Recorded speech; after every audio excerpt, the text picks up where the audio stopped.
ሰላም ጤና ይስጥልኝ ወዲ ቻናል ቤተሰቦች እንደምን አላችሁ? የሰኔ 29 2018 ዓ.ም የዕለቱን መረጃ ይዤ ቀርቤያለሁ።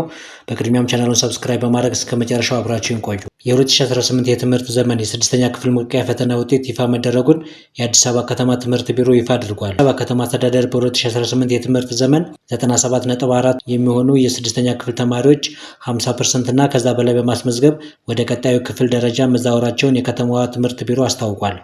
በዘንድሮ ዓመትም ፈተናውን ከወሰዱ ከ84257 ተማሪዎች መካከል 82137 የሚሆኑ ተማሪዎች የማለፊያ ነጥብ ሆኖ የተቀመጠውን 50% እና ከዛ በላይ በማስመዝገብ ያለፉ ሲሆን 768 ትምህርት ቤቶች ፈተናውን አስፈትነው 543 ያህሉ ተማሪዎቻቸውን ሙሉ በሙሉ ማሳለፍ እንደቻሉ ተገልጿል። ተፈታኝ ተማሪዎችም ከዛሬ ሰኔ 29 2018 ዓ.ም ጀምሮ የከተማው ትምህርት ቢሮ ባዘጋጀው ሊንክ እየገቡ ውጤታቸውን ማየት እንደሚችሉ ተገልጿል።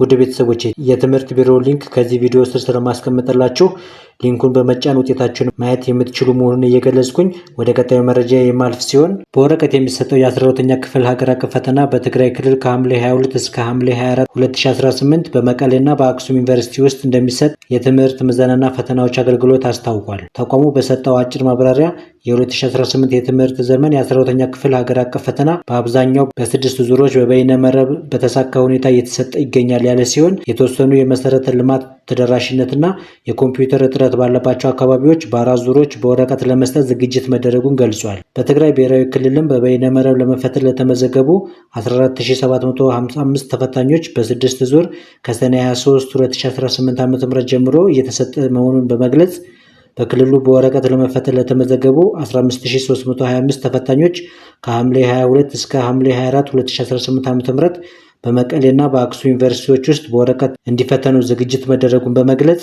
ተፈታኞች ወደ መቀሌና አክሱም ዩኒቨርሲቲዎች ሐምሌ 20 2018 ዓ.ም በመግባት ሐምሌ 21 2018 ዓ.ም ላይ ኦሪየንቴሽን ወስደው መፈተን የሚችሉ መሆኑን አገልግሎቱ አስታውቋል።